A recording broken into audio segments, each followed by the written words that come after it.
yang kami sembah di dalam nama Tuhan Yesus. Terima kasih Tuhan atas kebaikan-Mu yang kami rasakan hingga saat ini. Engkau benar-benar Allah yang hidup. Engkau adalah sang prima causa, penyebab utama dari segala sesuatu yang ada.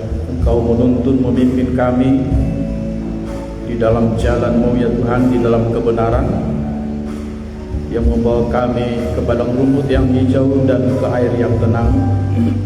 Engkau kami muliakan lewat ibadah raya kami. Engkau kami tinggikan, dan Engkau yang akan kami dengar berbicara.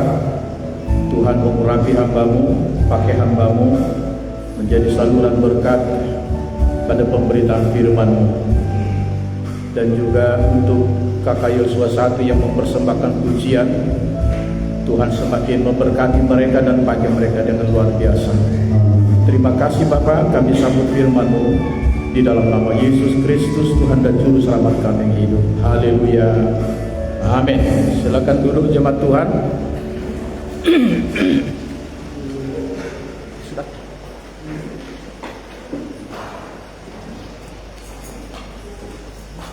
Salam buat kita semua. Sudah aktif ya? Sudah. Mari kita membaca firman Tuhan. 1 Korintus pasal 6 ayat 20.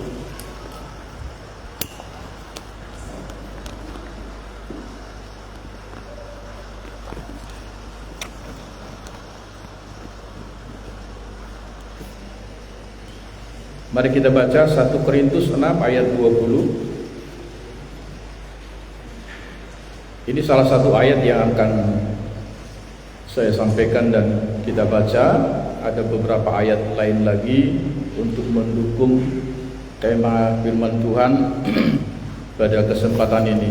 Yang menjadi tema khotbah pada siang hari ini adalah penebusan Kristus mempunyai tujuan secara posisional dan secara fungsional bagi umat tebusan Tuhan. Kita baca dulu 1 Korintus 6 ayat 20. 1, 2, 3. Sebab kamu telah dibeli dan harganya telah lunas dibayar. Karena itu muliakanlah Allah dengan tubuhmu. Bapak Ibu saudara-saudari dikasihi oleh Tuhan, penebusan Kristus di kayu salib oleh darahnya yang mahal bukanlah tanpa tujuan. Segala sesuatu yang Allah lakukan bukan tanpa tujuan, ada tujuan. Penebusan Kristus memiliki tujuan yang sangat penting bagi umat Tuhan, baik itu secara posisional maupun secara fungsional.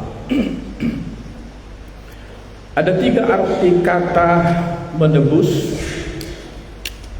dalam bahasa Yunani.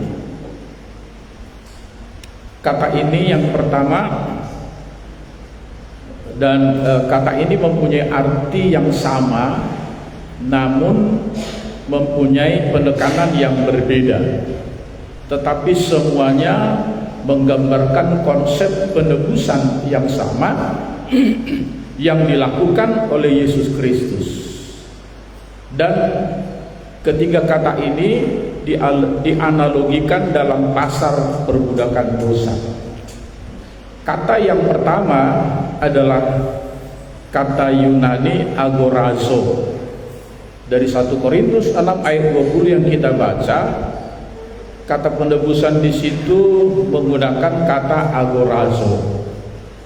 Agorazo artinya membeli di pasar perbudakan dosa dengan harga yang lunas, bukan dengan emas dan perak, bukan dengan barang fana, tetapi dengan darah Yesus yang mahal. Jadi tadinya kita di luar Tuhan, kita ini bagikan orang yang ada di pasar perbudakan, di pasar perbudakan dosa. Maka Tuhan Yesus lewat kematiannya di kayu salib membeli kita di pasar perbudakan itu. Si penebuslah yang bergagasan dan bertindak untuk melakukan penebusan seseorang dari kepemilikan orang lain. Kita ditebus karena kita berharga di mata Tuhan. Ini sudah saya singgung minggu yang lalu. Kita ditebus karena berharga di mata Tuhan. Ditebus juga dengan harga yang mahal oleh darahnya.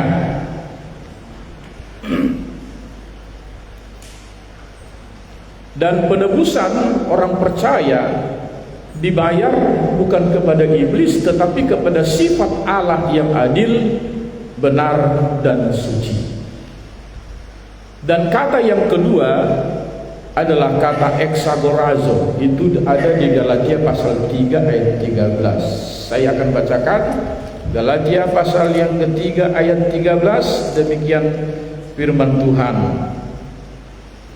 Kristus telah menebus kita dari kutuk hukum Taurat dengan jalan menjadi kutuk karena kita, sebab ada tertulis, terkutuklah orang yang digantung pada kayu salib. Ayat 14, Yesus Kristus telah membuat ini supaya di dalam Dia berkat Abraham sampai kepada bangsa-bangsa lain, sehingga oleh iman kita menerima roh yang telah dijanjikan itu. Exagorazo artinya membeli dan membawa keluar. Jadi tadi ibarat budak yang ada di pasar perbudakan, setelah dibayar dengan harga lunas, lalu dibawa keluar dari pasar perbudakan untuk menjadikan hamba, untuk tidak menjadi hamba dosa lagi, untuk tidak menjadi budak dosa lagi, atau membebaskan seseorang dengan harga tertentu. Jadi Galatia 3:13 itu Kristus telah menebus kita. Di sini lihat kata telah. Kristus telah, karena Kristus telah mati di kayu salib, bukan akan mati, tapi karena Kristus telah mati di kayu salib, Kristus telah menebus kita dari kutuk hukum Taurat dengan menjadi kutuk karena kita. Dan kata yang ketiga, Bapak Ibu Saudara-saudari dikasih oleh Tuhan Yesus Kristus, itu ada di Lukas. Kita baca saja Titus pasal yang kedua ayat 14. Titus pasal yang kedua ayat 14.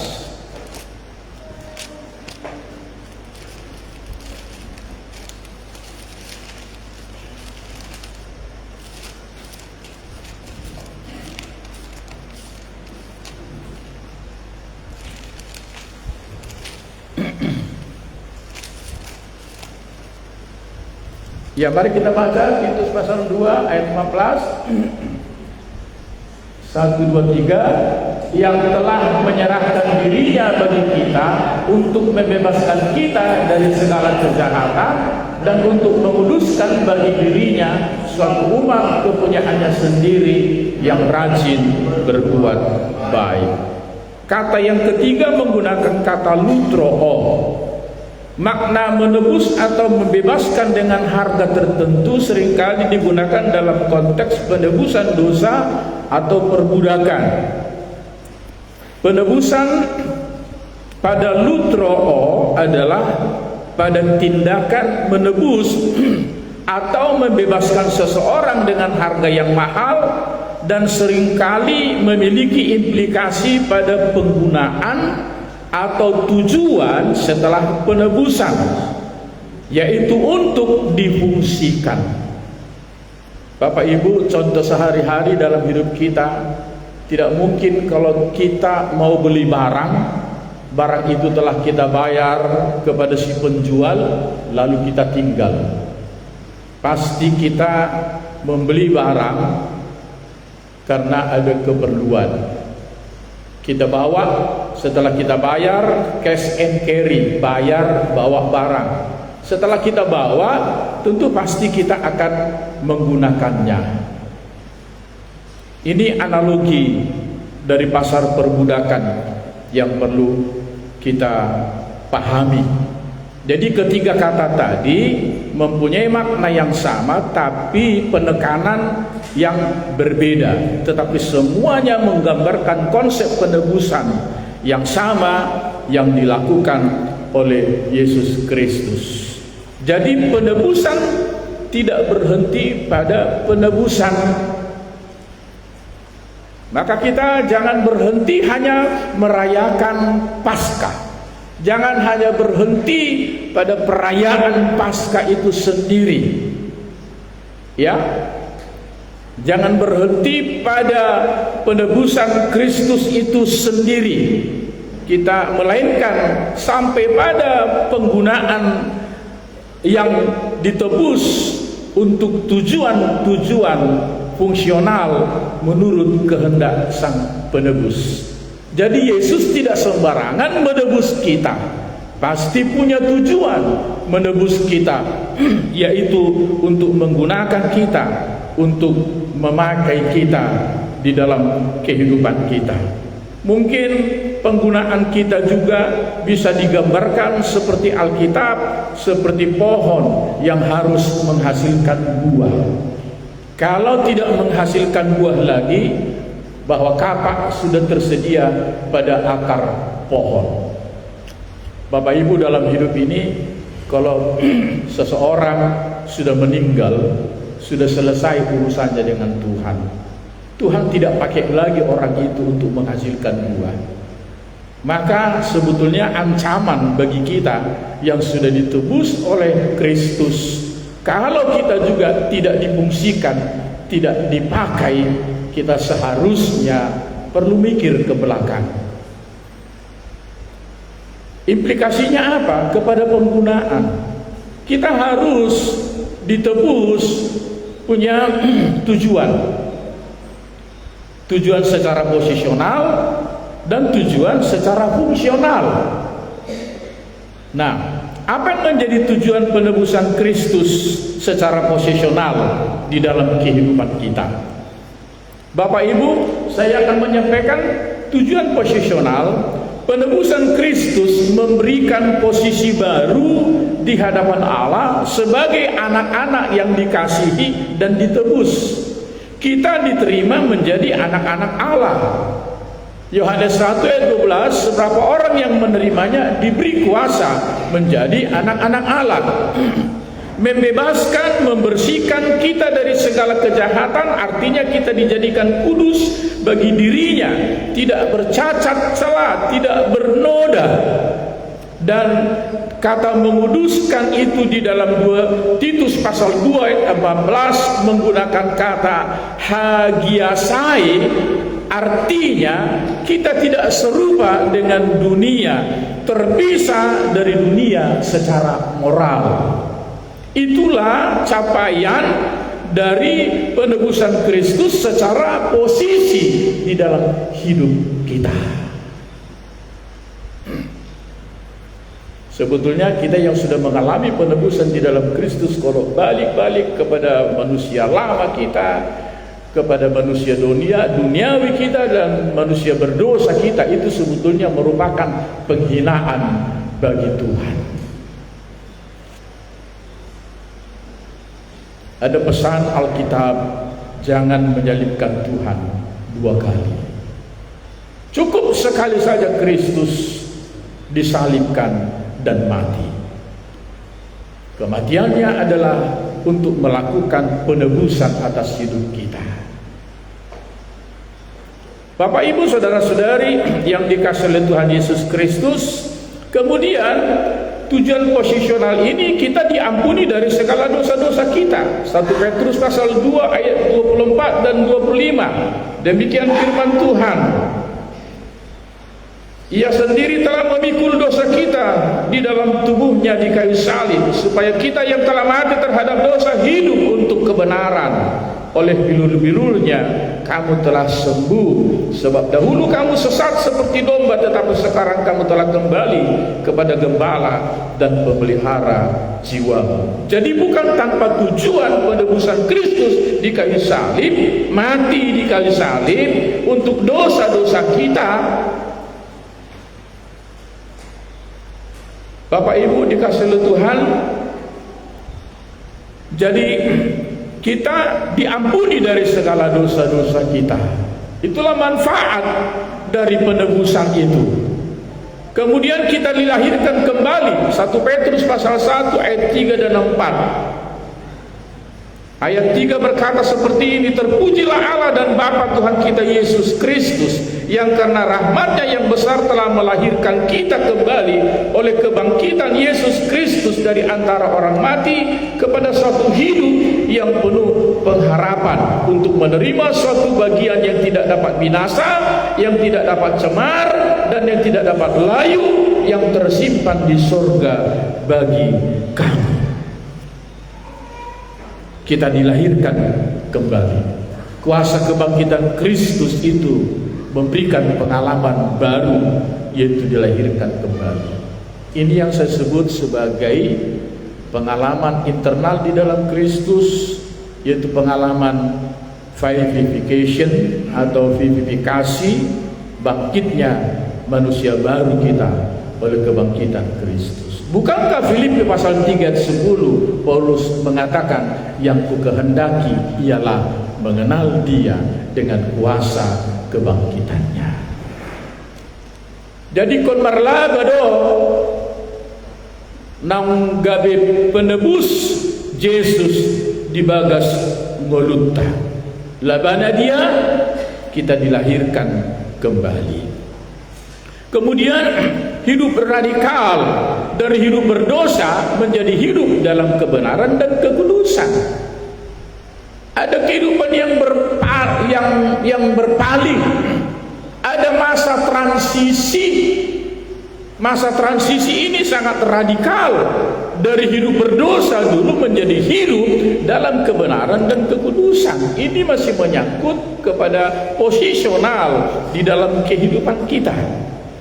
Dan kemudian hidup yang dibenarkan karena iman. Roma 5 ayat 1 berkata seperti ini, sebab itu kita yang dibenarkan karena iman, kita hidup dalam damai sejahtera dengan Allah oleh karena Tuhan kita Yesus Kristus. Inilah Bapak Ibu tujuan penebusan Kristus, tujuan secara posisional. Kita harus yakin bahwa kita bukan lagi berstatus sebagai orang berdosa, tapi sudah menjadi anak-anak Allah, menjadi orang yang dibenarkan karena iman. Ini kuasa Tuhan yang bekerja di dalam penebusan kita. Yang kedua adalah tujuan fungsional. Di dalam Titus pasal 2 ayat 14 tadi dikatakan rajin berbuat baik. Ya, rajin berbuat baik. Bapak Ibu saudara-saudari yang dikasihi oleh Tuhan Yesus Kristus, rajin berbuat baik, kata Yunani digunakan zelotes kalon ergon, artinya pengikut rajin atau orang yang bersemangat. Ini karena penebusan Kristus memberikan kita semangat baru. Amin. Semangat yang baru. Sepertinya sia-sia menjadi Kristen tanpa mengalami kehidupan yang baru, tanpa mengalami pembaharuan oleh penebusan Kristus. Kata ergon berarti perbuatan baik atau karya baik. Pengalaman baru kita di dalam Kristus, kita punya karya yang baik, harus punya karya yang baik. Kalau menjadi konten kreator pun hasilkan karya yang baik. Jangan tampilkan yang sensual-sensual seperti gaya-gaya Michael Jackson gitu. Ya, Bapak Ibu saudara dikasihi oleh Tuhan, akan nampak bisa terjadi pergeseran-pergeseran karena dunia pada masa sekarang ini. Pergeseran nilai. Dulu kita cinta rohani, sekarang mulai cinta duniawi. Cinta dunia dengan cinta Tuhan tidak bisa sama-sama berdiri. Di mana ada cinta dunia, di situ tidak akan ada cinta Tuhan. 1 Yohanes 2:15. Kalau kita cinta Tuhan, tentu kita tidak cinta dunia.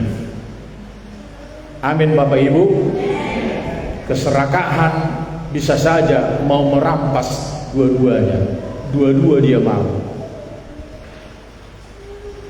Saya pernah kasih gambaran seekor monyet yang terjebak, sebuah kelapa dikorek semua tangan monyet, lalu kelapa ada di dalam. Kelapa itu sudah dikupas. Ketika monyet memasukkan tangannya ke dalam kelapa, kelapanya digenggam. Tapi ketika tangannya mau dilepaskan dari kelapa itu, dia tidak bisa. Lalu mudah si pemburu menangkapnya. Selama dia genggam kelapa itu di dalam buah kelapa, tangannya tidak bisa keluar karena genggamannya semakin besar. Waktu dia masukkan, genggamannya bisa kecil. Bapak Ibu, itu gambaran. Kalau kita sudah dilahirkan kembali, kita mengalami penebusan oleh Kristus, kita tidak bisa cinta semuanya. Cinta dunia, cinta Tuhan. Harus dilepaskan genggaman itu. Mungkin masih banyak orang Kristen masih mencintai kehidupan lamanya, masih menyukai kehidupan berdosanya, masih sulit lepas dari zona itu. Kalau mau Kristen yang benar, yang sejati, Bapak Ibu, saudara-saudari sekalian, kita sekali cinta Tuhan, harus tetap cinta Tuhan. Amin. Waspadai hal-hal yang duniawi, waspadai hal-hal kedagingan. Lepaskan. Ada masa-masa kita harus melepaskan genggaman kita yang menghambat keselamatan kita, yang bertolak belakang dengan penebusan yang dilakukan oleh Kristus.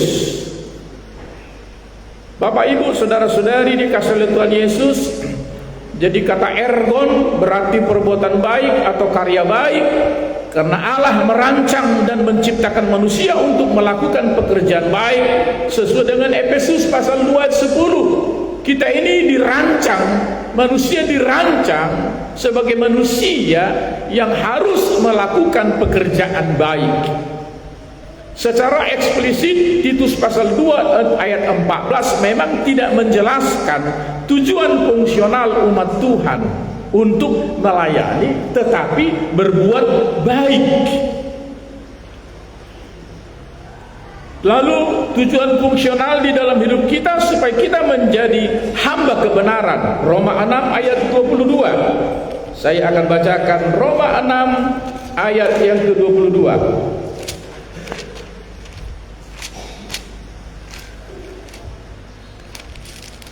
Roma 6 ayat 22, demikian firman Tuhan. Tetapi sekarang setelah kamu dimerdekakan dari dosa dan setelah kamu menjadi hamba Allah, kamu beroleh buah yang membawa kamu kepada pengudusan, dan sebagai kesudahannya ialah hidup yang kekal. Kita menjadi hamba kebenaran. Itu tujuan fungsional. Bukan hanya sekedar dimerdekakan, bukan sekedar dibebaskan, bukan sekedar dibawa dari pasar perbudakan, tapi mau digunakan menjadi hamba kebenaran. Amin. Ini fungsional. Apa arti Kristen? Tapi kita tidak pernah membuktikan ini di dalam kehidupan kita sebagai hamba kebenaran yang hidup di dalam kebenaran, suka kebenaran, cinta kebenaran, menegakkan kebenaran. Walaupun kebenaran itu sulit untuk ditegakkan, tapi kita cinta kebenaran, jadi hamba kebenaran. Kalau saudara bukan pendeta, tapi semua kita harus menjadi hamba kebenaran. Ini tujuan fungsional. Kemudian apalagi memuliakan Allah dengan tubuh. 1 Korintus 6 ayat 20. Tadi sudah saya 1 Korintus 6 ayat 20. Dan Roma pasal 6 dulu ayat 13 sampai 14. Demikian firman Tuhan. Dan janganlah kamu menyerahkan anggota-anggota tubuhmu kepada dosa untuk dipakai sebagai senjata kelaliman, tetapi serahkanlah dirimu kepada Allah sebagai orang-orang yang dahulu mati tetapi yang sekarang hidup, dan serahkanlah anggota-anggota tubuhmu kepada Allah untuk menjadi senjata-senjata kebenaran, sebab kamu tidak akan dikuasai lagi oleh dosa, karena kamu tidak berada di bawah hukum Taurat tetapi di bawah kasih karunia Allah. Bapak Ibu saudara-saudari dikasihi oleh Tuhan, ini tujuan fungsional di mana tubuh kita memuliakan Tuhan. Tubuh yang melakukan perselingkuhan, tubuh yang melakukan perzinahan, percabulan, bukanlah tubuh yang mempermuliakan Allah. Seluruh anggota tubuh kita jangan diserahkan menjadi senjata kelaliman, tapi gunakanlah menjadi senjata kebenaran. Amin. Kemudian 1 Petrus pasal 2 ayat 9, ini hal yang sangat menarik. 1 Petrus pasal 2 ayat yang ke-9. Demikian firman Tuhan. Tetapi kamulah bangsa yang terpilih, imamat yang rajani, bangsa yang kudus, umat kepunyaan Allah sendiri, supaya kamu memberitakan perbuatan-perbuatan yang besar dari Dia yang telah memanggil kamu keluar dari kegelapan kepada terangnya yang ajaib. Kamu yang dahulu bukan umat Allah, tetapi yang sekarang telah menjadi umatnya, yang dahulu tidak dikasihani, tetapi yang sekarang telah beroleh belas kasihan. Bapak Ibu saudara-saudari dikasihi oleh Tuhan, ini merupakan tujuan fungsional, yaitu melayani Tuhan, memberitakan perbuatan-perbuatan yang besar dari Allah. Jadi tidak berhenti pada penebusan, tidak berhenti pada dibawa dari pasar perbudakan, tetapi menggunakan, memfungsikan kita. Apa arti status kalau tidak ada fungsi? Fungsi lebih baik, jauh lebih baik dari status. Tapi memang status pun perlu di dalam kehidupan kita. Ada banyak orang mau pegang jabatan, tapi fungsi tidak nampak di dalam hidup mereka.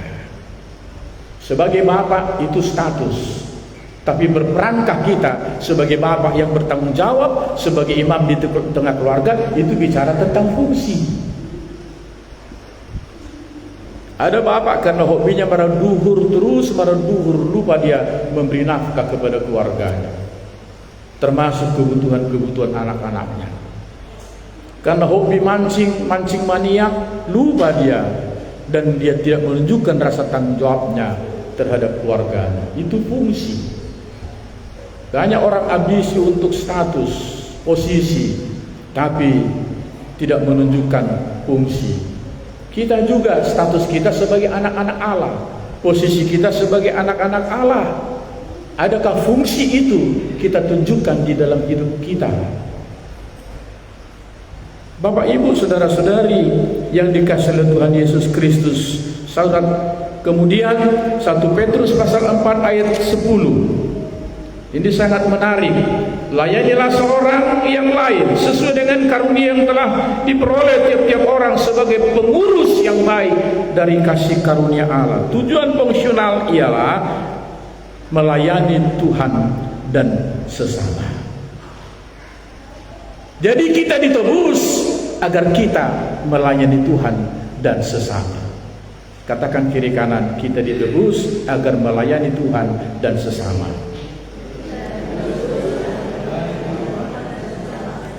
Jadi jangan berhenti pada penebusan tanpa engkau buktikan engkau melayani Tuhan.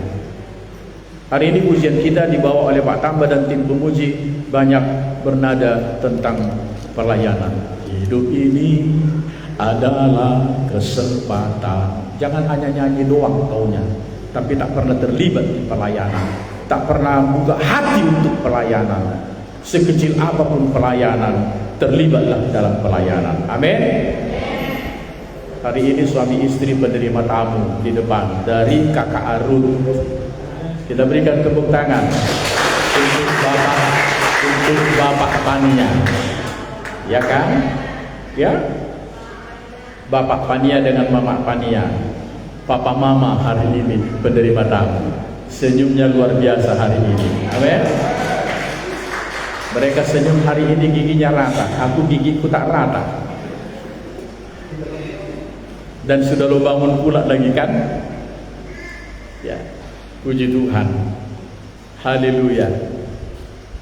Orang yang masih ada pada zona perbudakan memang sulit memberikan hati untuk melayani. Sulit. Hanya orang yang sudah bebas, yang merdeka, yang mengalami tujuan posisional itulah yang akan mau melakukan fungsionalnya di dalam kehidupannya. Jadi jangan Bapak Ibu hanya ditebus, tidak berbuat apa-apa, tidak melakukan apa-apa, tidak menunjukkan identitas diri, tidak menunjukkan keperbedaan dengan dunia ini, masih serupa dengan dunia, masih duniawi, masih kedagingan, masih hidup di dalam dosa. Apa arti kita sebut kita ditebus, padahal masih ada di pasar perbudakan itu, masih ada pada atmosfer perbudakan itu. Engkau masih diperbudak. Rokok kita pun belum bisa lepas, minuman tua pun belum bisa lepas, cakap kotor pun belum bisa lepas, caci maki juga belum bisa lepas, hal-hal duniawi, berbohong, berdusta. Anda belum bebas, belum merdeka. Anda masih ada pasar perbudakan itu. Anda belum ada pada zona yang baru, pada atmosfer yang baru.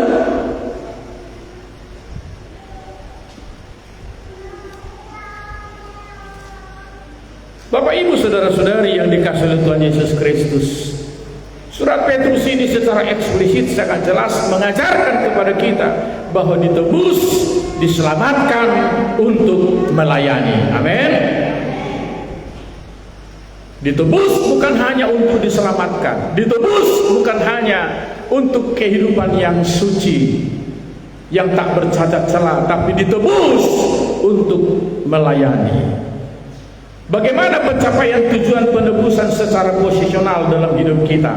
Apakah kita sudah memiliki persepsi diri bahwa kita sudah menjadi anak-anak Allah?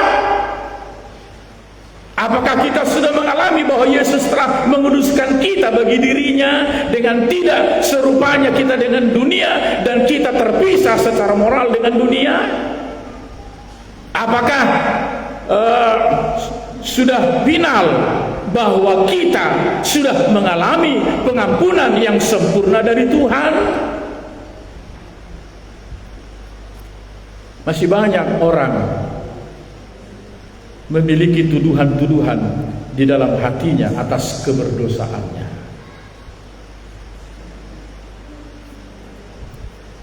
Apakah kita sudah menjadi komunitas dan entitas anak-anak Allah? Entitas artinya unik dan tampil beda dari yang lain. Mari kita katakan entitas ialah entitas ialah unik dan tampil beda dengan yang lain. 1, 2, 3. Jadi bukan hanya sekedar identitas sebagai anak-anak Allah, tapi entitas harus tampil beda. Berkatmu pun harus tampil beda dengan orang-orang dunia. Amin. Nasibmu, pengalamanmu harus tampil beda. Karena kita berharga di mata Tuhan. Dengan darah yang mahal kita ditebus. Bukan hanya membebaskan dari pasar perbudakan, memberikan kamu tujuan posisional yang luar biasa, dan memberikan kita kepada tujuan fungsional di dalam hidup kita. Apakah kita sudah menjadi komunitas dan entitas ini? Apakah kita sudah mengalami hidup yang radikal, dari hidup berdosa menjadi hidup di dalam kebenaran dan kekudusan? Jangan-jangan kita masih kompromi dengan dosa, kompromi dengan keinginan daging, dengan keinginan mata, masih kompromi, masih kita sayangi. Ada dosa-dosa yang mungkin kita sayangi, berbohong misalnya, yang sulit kita lepaskan dari kehidupan kita. Sekalinya Yesus mati dan menebus kita oleh darahnya yang mahal. Ikum merlaba, ikum merlapatan. Harus ada hasil yang Tuhan lihat di dalam kehidupan kita. Kita harus mengalami hidup yang radikal, dari hidup berdosa menjadi hidup dalam kebenaran dan kekudusan. Amin. Cintai kebenaran, cintai kekudusan. Jangan alergi dengan kekudusan. Dunia benci dan alergi dengan kekudusan. Dunia alergi dengan kebenaran.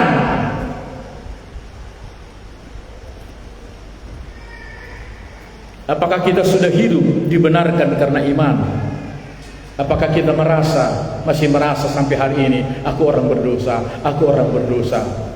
Jadi apa artinya Yesus mati sekali untukmu karena dosamu, kalau engkau juga masih orang berdosa? Di luar sana banyak doa-doa, sampai makan pun minta ampun dosa. Dosa yang mana? Digincang saluhuna itu Tuhan, jumolo maurasi hami, sian nasa dosa kami. Namati Kristus di hobi silang. Dosa tadi dope, na didok niya mataon, berpangiduan di nomor tanggi yang manang yang besi penganon.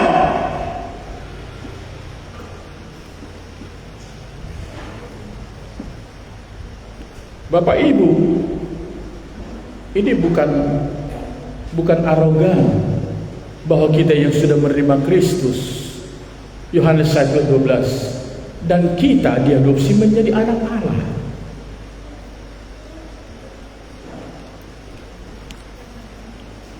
Bapak Ibu saudara-saudari yang dikasihi oleh Tuhan, kita sekarang hidup karena iman, melangkah dengan iman, bertitik tolak dari iman kepada iman. Roma 1:17. Kalaupun ada pencobaan demi pencobaan yang kita hadapi, itu berarti kita harus melangkah dari iman kepada iman. Amin. Kalaupun ada kesulitan, kesukaran yang kita hadapi, itu berarti kita harus melangkah dari iman kepada iman. Gunakan iman kita Bapak Ibu. Kita adalah orang sudah dibenarkan karena iman, bukan orang berdosa. Jangan sia-sia pengorbanan Kristus di kayu salib. Jangan sia-sia pengorbanannya di kayu salib, penebusannya atas kehidupan kita. Itu tadi sekitar pertanyaan bagaimana pencapaian tujuan penebusan secara posisional di dalam hidup kita. Sekarang bagaimana pula pencapaian tujuan fungsional di dalam kehidupan kita? Ada beberapa pertanyaan yang saya sampaikan kepada kita. Apakah kita sudah berbuat baik? Ini pertanyaan. Apakah kita sudah berkarya baik? Titus 2 ayat 14. Jangan-jangan kita ini hanya orang yang selalu berharap kebaikan orang, tapi kebaikanmu engkau tidak demonstrasikan kepada orang lain. Filipi 4, Paulus mengajarkan, hendaklah kamu memiliki hati yang baik. Anak yang baik dalam bahasa Nias, beji sehi. Betul ya Pak Jebua? Beji sehi.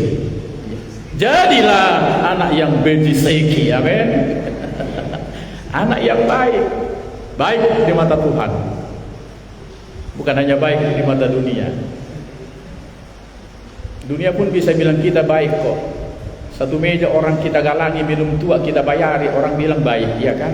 Itu baik menurut dunia. Tak penting apa kata dunia, baik menurut mereka. Sekarang yang paling penting adalah baik menurut Tuhan. Amin. Karena apa yang baik menurut Tuhan, itulah yang terbaik buat kita. Sedangkan apa yang terbaik menurut dunia pun belum tentu baik menurut Tuhan. Ya. Apakah kita sudah berbuat baik? Apakah kita sudah berkarya baik? Apakah kita sudah menjadi hamba kebenaran? Tidak lagi hamba dosa, tidak lagi diperbudak dosa, tapi sudah menjadi hamba kebenaran. Ini sesuai dengan fungsional kita. Ya gotong dope diulahul dosa. Songon pengalau di tinggi nasalku. Rasul Petrus bilang, Jangan seperti anjing kembali kepada muntahnya. Jangan. Nabtaudahuni yang kita lepaskan itu, yang sudah kita buang itu, yang sia-sia itu, yang kita warisi dari nenek moyang kita itu, lepaskan. Jangan macam monyet tangannya di kelapa, digenggam terus, terperangkap dia. Lepaskan supaya dia lepas, selamat. Genggaman harus dilepaskan. Tak perlu kita genggam dunia ini. Tuhan yang perlu kita genggam. Amin. Dan kita yang perlu juga digenggam oleh tangan Tuhan. Jangan genggam dunia ini dengan segala keinginannya. Dunia ini akan berlalu. 1 Yohanes 2:15. Akan lenyap. Keinginan mata, keinginan daging akan lenyap.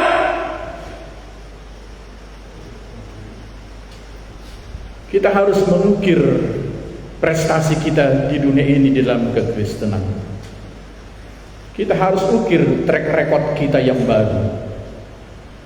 Amin. Jangan ciptakan lembaran yang buruk lagi di dalam kehidupan kita, karena Kristus sudah menebus kita.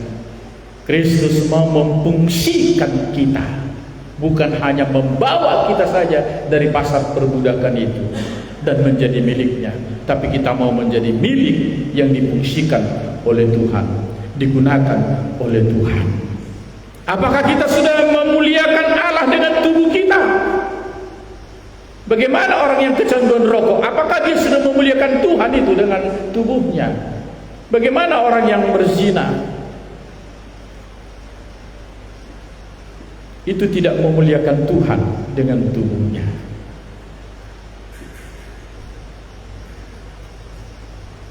Dan apakah kita sudah memberitakan perbuatan-perbuatan yang benar dari Allah sesuai dengan 1 Petrus 2:9 itu? Sudahkah kita bersaksi? Kita ini kurang berkesaksian. Kita ini kurang memenangkan jiwa, jiwa memenangkan jiwa. Kita ini kurang membawa orang kepada Tuhan. Kita ini kurang keramahan, hospitality. Seorang coach nasional yang sangat terkenal, Saud Sitompul, saya berkomentar itu. Memang hospitality inilah kekurangan dari banyak gereja. Kurang ramah, kurang. Kalau gereja kita semua, setiap orang pribadi, orang percaya di sini ambil bagian dalam pelayanan, menunjukkan keramahan, udah cepat kali gereja kita ini bertumbuh dan berkembang. Dang boy sanga sakok jol madison intermelua di berek pangalahota.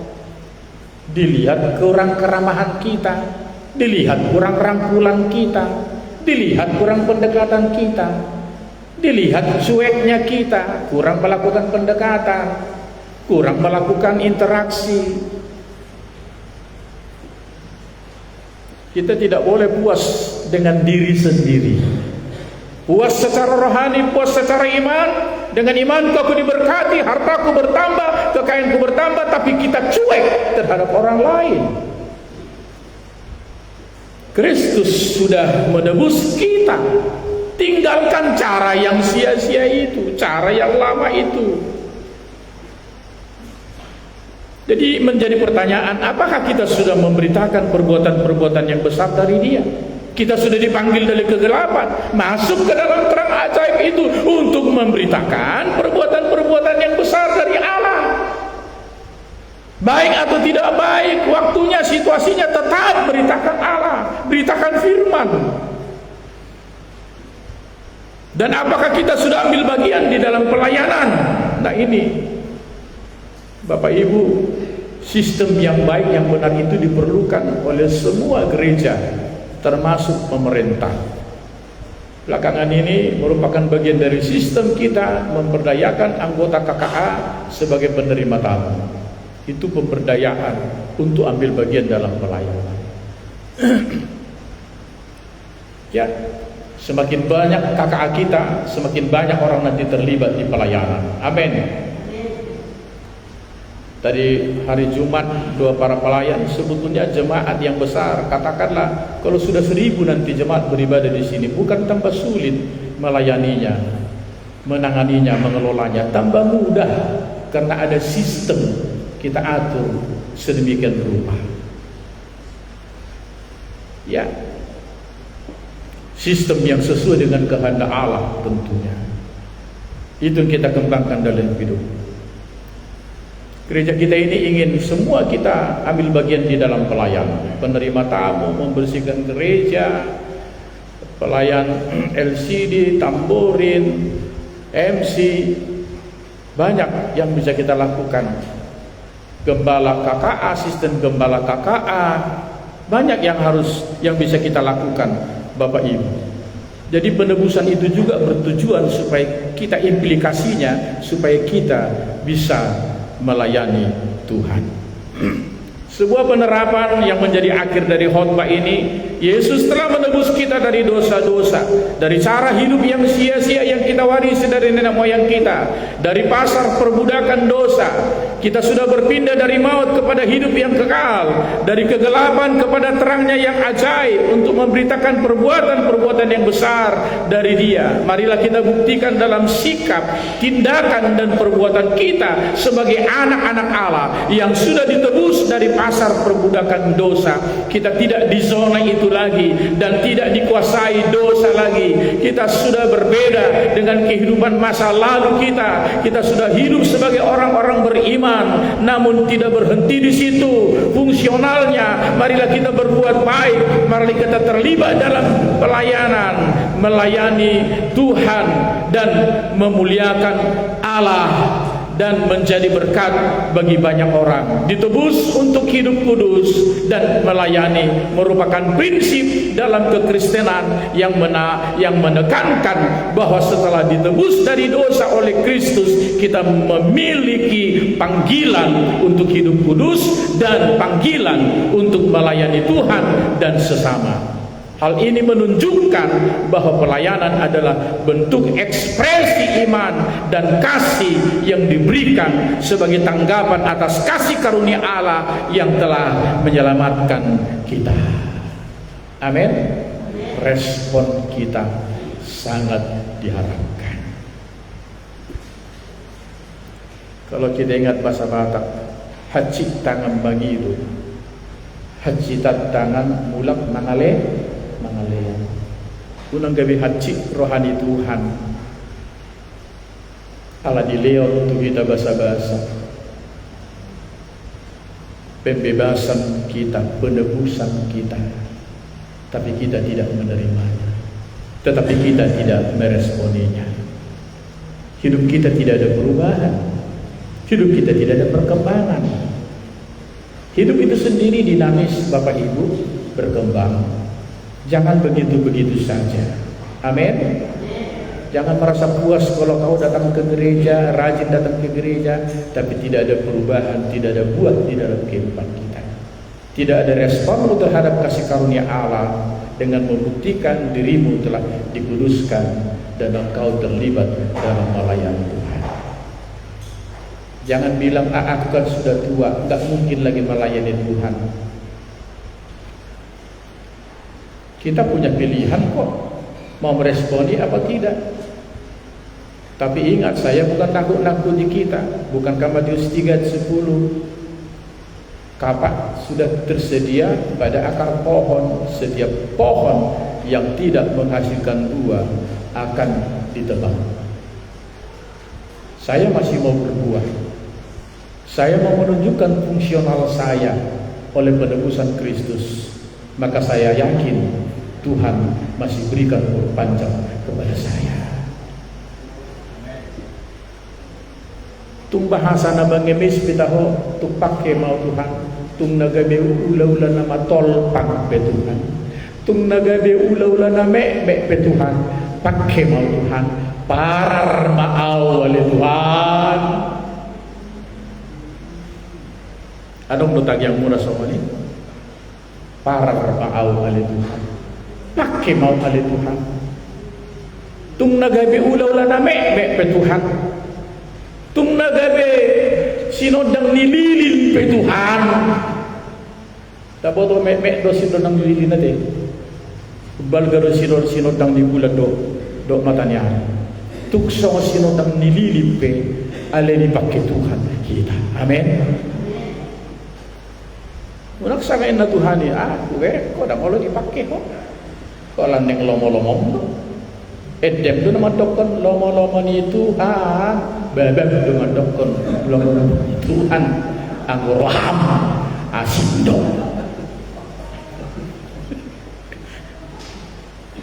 Satu tiga bini bebek Tuhan kita deh. Amin Bapak Ibu.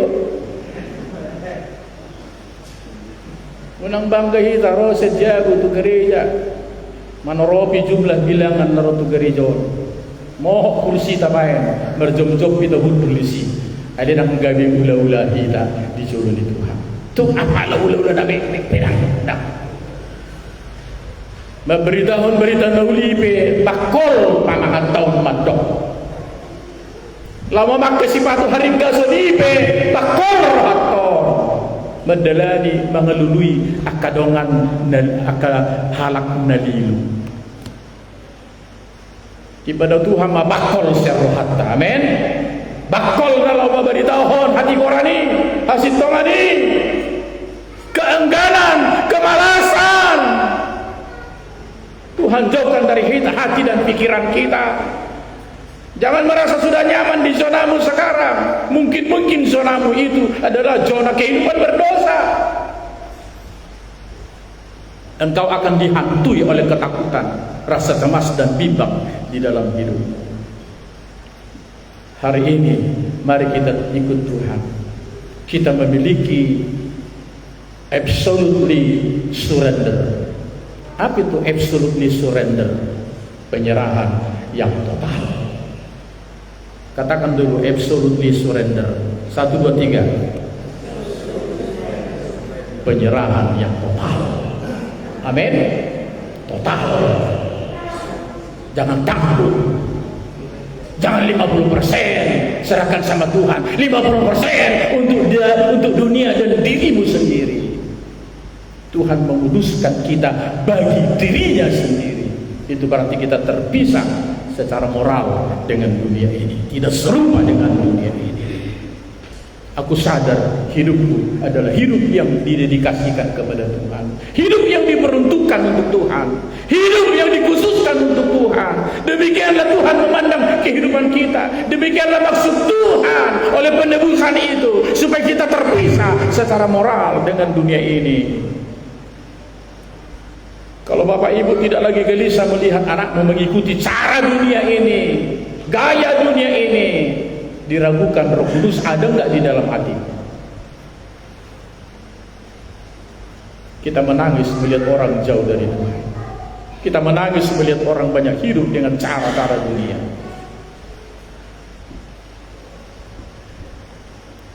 Seharusnya kita harus kupas kuliti itu. Apa saja unsur-unsur yang disebut cara hidup yang sia-sia itu harus dikuliti. Saya pelan-pelan ini akan mengulitinya supaya kita semakin mengerti. Asa unang soon hati ni batak medok dia malak-lak na dia mono na dia mahatana dia mau idok deno na penting. Dang lak-lak nain bukan luarnya, dalamnya. Firman Tuhan hari ini berbicara tentang kedalaman. Amin. Tentang kedalaman. Menantang kita, menuntut kita untuk mengubah sikap kita supaya jangan begitu-begitu saja. Karena bagiku darah Kristus sangat mahal. Bagi kita semua hendaknya darah Kristus itu mahal dan kita berharga. Itulah sebabnya kita ditebus oleh darah yang mahal itu, karena kita berharga di mata Tuhan. Amin. Mari kita datang pada Tuhan. Jadi Bapak Ibu, demikian khotbah yang saya sampaikan pada siang hari ini, yaitu penebusan Kristus mempunyai tujuan secara posisional dan secara fungsional bagi umat tebusan Tuhan. Tuhan menolong kita, Tuhan memberkati kita semua. Mari kita datang kepada Tuhan, mari kita bangkit berdiri, kita nyanyikan pujian tiada lebih indah ku melayani Yesus. Ini adalah orientasi penebusan terhadap pelayanan kita. Haleluya, haleluya.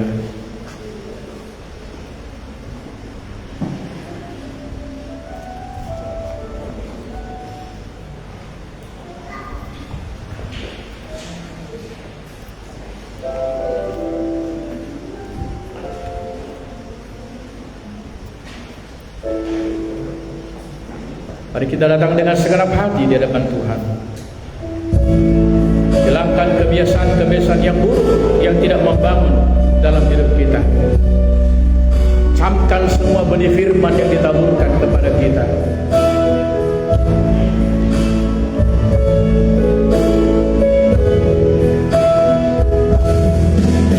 Tiada lebih indah untuk melayani Yesus, walaupun berat dan sukar jalannya, takkan aku goyah sebelum berakhir hidupku, karena ku tahu apa hidupku melayani Yesus. Ku melayani Yesus, itu lebih indah dari semua. Ku melayani Yesus, itu lebih manis dari segalanya. Terindah dalamku, terindah dalam Aku lepaskan terkasih dalamku, telah tinggalkan asal hati Yesus, merasa senang selalu, karena ku tahu apa arti hidup melayani Yesus.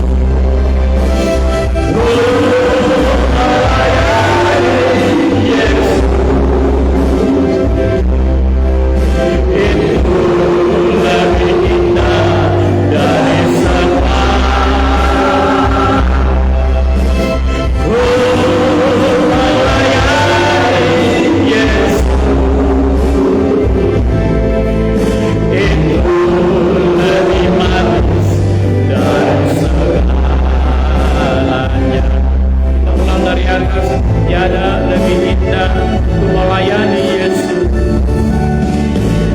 Tiada lebih indah untuk melayani Yesus, walaupun berat dan sukar jalannya, takkan aku goyah sebelum berakhir hidupku, karena hidupku melayani.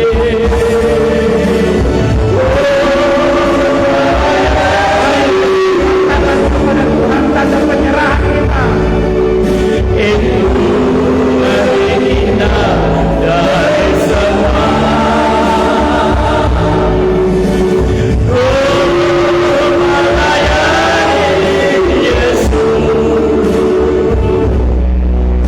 itu lebih manis dari segalanya. Terindah dalamku,